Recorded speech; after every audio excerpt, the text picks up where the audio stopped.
but you're doing fantastic. All right, guys. Hey, it's Ted Bogert. We are back with the Ted Show.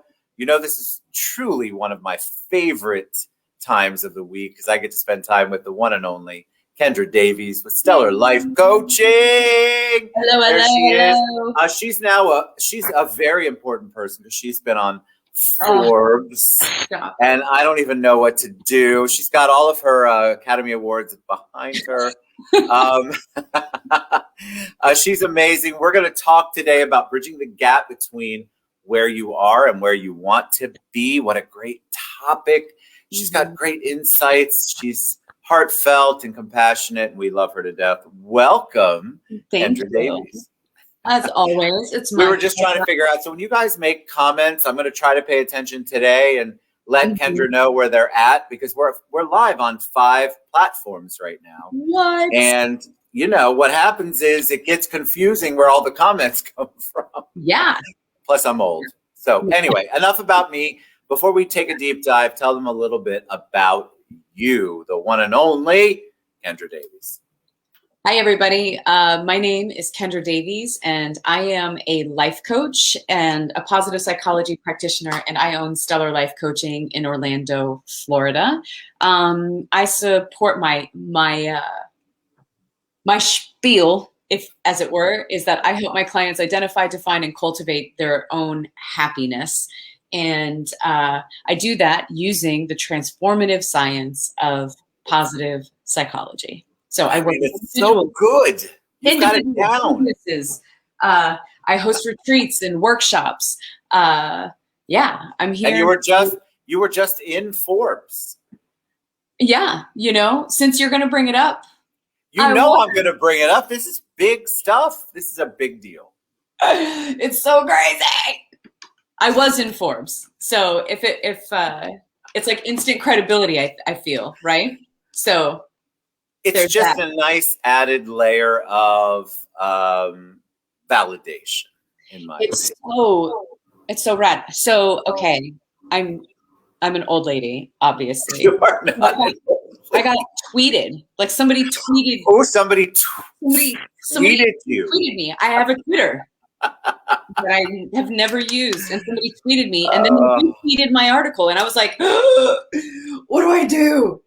Oh my God, I love it. It's pretty amazing. You know what's great about that though is that we're all progressing, right? So we celebrate these moments that come along like this.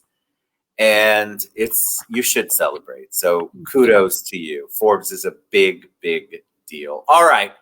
So we're going to take it. Why this topic? I always like to ask that question because you have ideas. You probably either addressed it recently in a workshop or with a client. You've got these thoughts and see what's going on in the world. Why this topic? Because it is so important. So I chose bridging the gap between where you are and where you want to be because I feel like all personal development begins from that thought. Like I want to be there. Yeah, we see somebody else doing it. We are raised to believe it's what we should be doing. Whatever mental processes get us there, we ultimately look at the world and we say, I want that. That's what I'm working for. Yeah. And what I find is that by the time people get to someone like me or a therapist or a mentor or something like that, something is off. Right. They're moving, they're running, but they're not moving, right? And the gap widens. The longer we stay in that position and the longer our feet are moving and we're not, like our feet are going, but we're not actually moving, the wider that gap gets. And there's just a couple of things that I think are kind of universal questions that are helpful to ask. Like the ideas that I want to share are not like life-changing thoughts, but I think that they're valuable questions to ask yourself, whether you're coming out of college or you're thinking about transitioning your career or you're looking to level up. Whatever the space is between where you are and where you want to be, these are questions that I think are valuable. Well, I think most people don't. First of all, most people actually don't even know how to identify where they are, let alone where they want to be. It is a Mm-hmm. very challenging thing. Mm-hmm. I think a lot of people go, well, I'm here, but what does that even mean? And Yeah. then if I'm here and I'm stuck, how do I get to where I want to be? Which I'm Yeah. sure you're gonna enlighten us on this. Well, I don't even think it's a matter of being able to pinpoint it. I don't even think that that's the most important piece, honestly, because it really think about when you were 25, Ted. 25-year-old Ted. When the earth cooled, yes. When 25-year-old Ted, did he want the exact same things that you want today? No, not No. even close. So it's like, this is a constantly fluid and ever-changing thing. And I think the first piece that I think is most important is to recognize that this is going to change.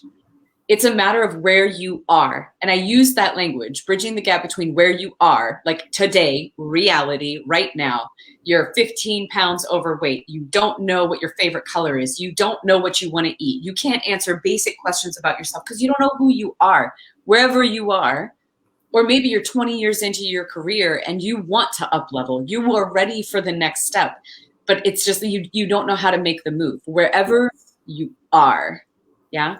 How do we bridge the gap to where you want? Well, I think I love that because I think there's a great scene in the movie. I can't believe I'm going to quote a movie, but here we go. Runaway Bride, where she's tasting eggs for the first time.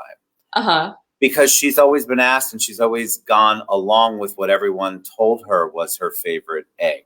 Mm-hmm. And so I love that moment because I think a lot of us go through that. We've either been conditioned or told what we feel and where we're at and where we should be. And we've never taken a minute to step back and go, is this where I should be? Is this where I want to be? Is this what I like?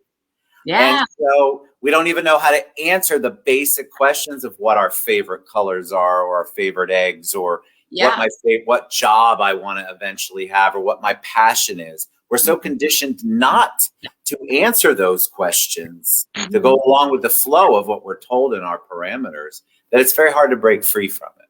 And that is actually my number one question to ask, which is, whose measuring stick are you using? Yes. Right? Because let's say from where you are to where you want to be, is where you want to be your goal, or was it prescribed to you? Did your parents, your spouse, your boss, your best friends, like who is the one dictating this? Is it yours? Is it arbitrary, right? Like, is it actually connected to who you are and what you want? Or are we doing it because we should? Because humans historically really, really stick to what they should do, right? Right. Not really. We don't pay attention to anything, honestly. I feel like most people I know are flying by the seat of their pants. And they don't know how to define anything, where they are, where they want to be, where they were. It's all a mystery. And so we keep going through the motions, I feel like, instead of really getting to the nitty-gritty of defining those two things, bridging that gap. It is actually harder than we talk about. And I want to give people permission to say it's a difficult thing when you have been conditioned to only think a certain way, to question that way and figure out where it is that you want to be. I have clients who have been within their own cultures conditioned to believe that they can be lawyers, accountants, and doctors. And that's it. Like, by the time they come to me, they're like whispering, I really love the piano. Exactly. Or like, I think I want to be a writer, but I can't do that. Why not? And they're culturally conditioned and they've lived their whole lives without ever questioning it. They went to college, they got master's degrees, they're doctors, they're PhD holders. They've pursued a career in a thing and they never stopped to ask, what do I want? Like, what do I actually want?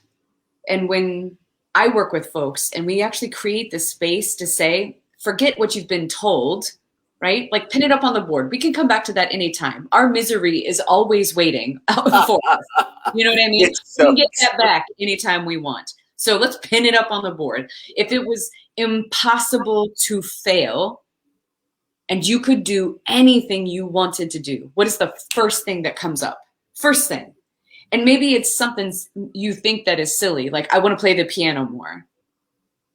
Fucking gold. Let's go play. Why not? I mean, this Why is not? the thing. Why wouldn't we? But what a great way to start that, because I think people haven't ever been asked either. They've either been afraid to talk about it, or if somebody asked, they didn't know the answer, and so they kind of withdrew. It is not, guys, we're not saying you have to know the answer right now, but what Kendra's saying is, think about the first thing that comes to mind, and then let's work our way through that. At least you're saying something out loud to the world, to the universe. This is what I love, or this is what I like, or this is what I want to do. And here's the thing, for at least one of those clients, I think is a really good example. She still stayed a doctor. She didn't decide like, oh, well, I've never thought about what I want, so I'm going to burn it all down. She stayed a doctor. But what happened is that when she allowed herself to explore the piano, to take the lessons, to participate in like group events and like group jams, and like allowed herself to have that experience, what she found is that she stopped looking at her job to give her meaning and fulfillment. And she found meaning and fulfillment playing the piano, because that's what she loved to do. She didn't want to monetize it, right? She wasn't looking to make that her career. She said, I just want to have the freedom to do it because I love it, right? So now she has it structured as part of who she is and part of her daily life and how she interacts with the world. She kept her job. She didn't burn the PhD. She didn't light it on fire. She just said, I can also have this.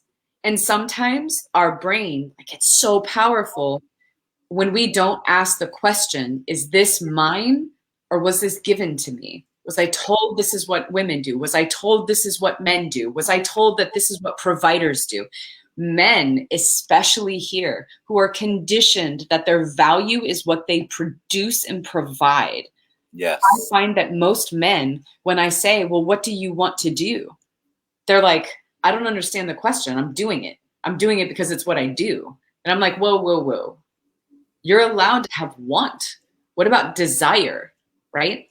And it's almost like we have to open up the gates just to consider what could be possible. Well, if you consider that, then it threatens everything you've built your life on, your relationships, your work thought process, your goals, your dreams. Yeah. They have been built around something that you were probably conditioned to accept or told to do. And then when you ask that question, that's like watching the entire egg crumble. Exactly. And it's very scary for people. So we don't want you guys to think that we don't know it's scary. It can be very scary, but it can also be so empowering. Yeah. To finally be able to answer a question and take a breath and realize I'm not doing anything I want to do. Yeah.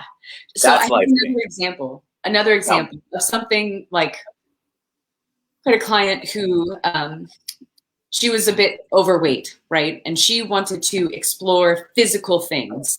Part of the work that I do with people, if you come to me with weight, for instance, I never am like talking to you about your weight. I'm not asking you to count your calories. I don't start with food. I start with how do we learn to love ourselves, our bodies, and our lives, right? So her homework was to make a list of physical activities that she would be willing to do or try. Yeah. She's like, I hate the gym. I hate the gym. Fine. Fuck the gym. What else? Give me something else. Don't tell me what you can't do or what you don't want to do. Tell me what you're willing to do. That's right. So she makes this list. And Ted Bogert, this woman wrote down the fucking trapeze. No, she did. So she wanted to do the trapeze, like when you go to the fair, the zoo, the fair, whatever that thing is where you fly on the bar. Yeah. That's what she wanted to do. God, no way. That's awesome. She was like, I don't think I can do it. And I'm like, I don't give a shit. You got to go. Like, you got to go because I'm curious. I want to know. You got to go so you can come back. I want to know too. Yeah. She loved it. Did she? She loved it and she could do it. She thought she couldn't. And like the world told her she shouldn't be able to because she was big, whatever. Like she had this idea. And when she finally had the balls to just go, not only could she do it, but she loved it. Loved it. It's just another example. And it applies to all of these parts of our lives. What kind of mom do you want to be? What kind of partner do you want to be? What kind of husband do you want to be? What kind of brother do you want to be? Like, you can ask yourself this question in each facet of your life. If it was impossible to fail and everything could go exactly as your heart desires, what would it be in each avenue? And what you're going to find is that you have these seemingly silly ideas, right? Oh, I think I would start CrossFit. You know, like I see those guys like pulling fucking cars with chains on their back, and I'm pumped. I don't know. I think it's crazy, but I want to try it. Dude, go try it. And do you know Why wouldn't you try it? But do you know love what happens when you allow yourself to have these experiences? You then develop like a CrossFit family. Like if you ever talk to anybody who is in CrossFit, who loves CrossFit, they got a CrossFit family. These like trapeze artists, if you talk to people who do silks, they have like entire groups that commit themselves and their passion to these kinds of things. So you don't just go do a thing. You end up getting involved in belonging, community. You end up finding passion and connection, and then it generalizes out into the rest of your life. And then all these things that seem impossible between where you are and where you want to be, all of a sudden they get easy. They get easy. I love that. I love the fact that we are trying to give them some sort of real tools so they recognize and also don't feel bad about where you're at. So where you're at, right? So identifying that, like Kendra said, is a big deal. Mm-hmm. Where you want to be, I want you to take, if you can, money out of the initial equation, because I think most men, I'll tell you, maybe women too, but men will equate where I want to be. Money is the first thing that comes up. And what a lot of people do is they equate their value and their self-worth with money. You mentioned it earlier. As a guy, that's what I think. I'm old school when it comes to it. I feel like I've graduated a little bit on the hierarchy, but I'm not there. Yeah. I assign a value to the fact that I'm providing for my family. That is something that got punched into my head early on, and that's how I look at things. It's not where you want to be necessarily has to do with your salary. No.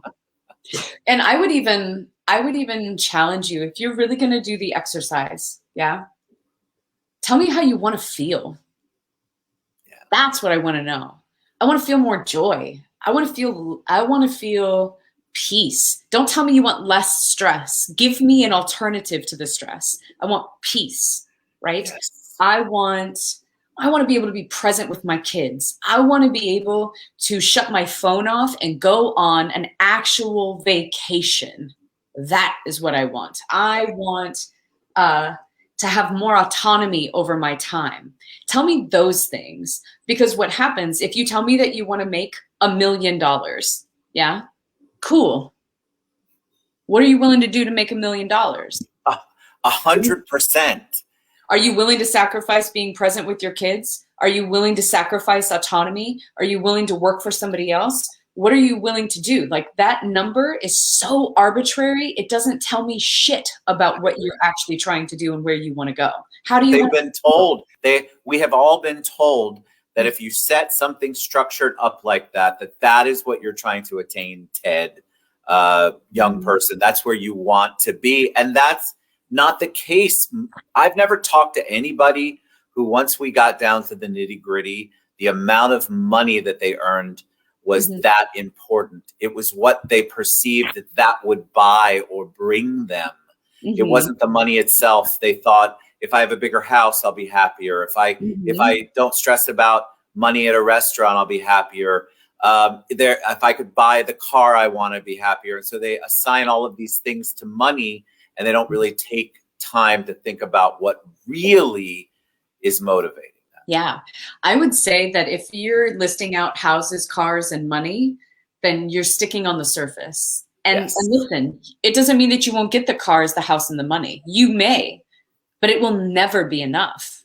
You will never feel fulfilled from those things, right? There will always be a lacking. There will always be a point where you reach a certain limit and it doesn't go any further. Correct. And like the research is really, really clear that more money doesn't actually bring us more happiness, and more belongings doesn't actually contribute to our well-being. Right. It is those experiences. It is the fact that I love, like, listen, I am super money motivated. Like, I love the act of making money. Does that make sense? Like, Yes, when I make money, I'm like, look what I just did. I get it. So I'm money motivated, but I also am not willing to make money without being authentic, without being connected to myself, without doing the things that really bring me joy. I'm not willing to work with clients that I don't connect with, that I can't feel with. Yeah, it makes me a better coach when I do have those things. And I did not work this hard to hate my job. Like, no, if I built it, then why would I want to hate it? So I don't do that. So when I do make the money, I feel the satisfaction of like, yes, yes, I built something. I built something real that brings value, and people see the value in the things that I bring. That is deeply fulfilling. So you can still be money motivated, but you can also tie that to purpose and meaning and something valuable, like autonomy, family, connection, belonging. Make more connections than just that superficial, or not superficial, but surface level. It's some of the stuff that we think is surface, because again, we're trained, I feel like, or conditioned to not really express our true feelings. Don't reveal too much. Keep it close to the chest, breast. I mean, it's very difficult, I know, for human beings in general to kind of break out of the parameters that we feel like we have been constrained by for so long. Yeah. Well, my last suggestion is to swap out judgment for celebration. And the reason I love that. Give us an example. That's awesome. Like, I often hear people say things like, yeah, I know my goal was to, I don't know, let's say meditate for 15 minutes twice a week. Yeah. But I only meditated for 5 minutes twice a week. So they end up judging themselves rather than celebrating the fact that they actually did do it. So they went from not meditating to meditating twice for 5 minutes, but the homework was to meditate for 15 minutes, right? So instead of celebrating the fact that there was any movement, we're judging the fact that the movement didn't look like the way we thought it should. And so I do should, because I don't want you to should all over yourself. Like, give it up. What did you do? And how can we celebrate that? Because the celebration is what makes it all worthwhile, right? So I think swap out the judgment for celebration. I'll have to remember that. That's such an important thing, because I think we beat ourselves up. Mm-hmm. We're again conditioned to do that. It is what it is, and we all suffer through it. I think we've all beat ourselves up over a goal we didn't make, a relationship that didn't work, a friendship that didn't work, money we didn't make. We go through this stuff, and so we kill ourselves. I call it the opus deing of ourselves. Mm-hmm. You got the thing on the back. We're just torture ourselves instead of celebrating at least those moments. I don't care how small it is. How small is the step? It doesn't matter. It's still a step. It is. And I will tell you, if you really pay attention to this judgment piece, because it's big, the shoulding on yourself, it is big and it is deep. And what I can't tell you how much I love that, by the way. And what you're going to find is that you should on a lot of other people too. And you're going to find that when you're shoulding on other people, you feel disconnected, you feel isolated, you feel incomplete, you feel unfulfilled. And that is because you're shoulding on yourself. And when we swap it out, when we swap out that judgment for celebration, we're going to look at people and say, man, I know you had a goal and I know you were just shy of it and that sucks, but I'm really proud of you for doing what you did do. I'm impressed with that. I don't think I could do that, right? Like, I can actually honor that about you because I can honor it in myself. Love it. All right. So how do people reach you? What's the best way to find Kendra Davies? she's a life coach. She's a stellar life coach, actually. Oh, And so you want to reach out to her. I know people ask me all the time, who would you recommend? And I always recommend the one and only Kendra Davies. So how can they find you? sure. So you can find me at stellarlifecoaching.com. The phone number is on the website. You can text that number. You can find me on Facebook, LinkedIn, all of the things, Instagram at Stellar Coach. You can email me from the website. My prices and services are there. We are hosting a retreat. The retreat is called the phoenixretreat.com.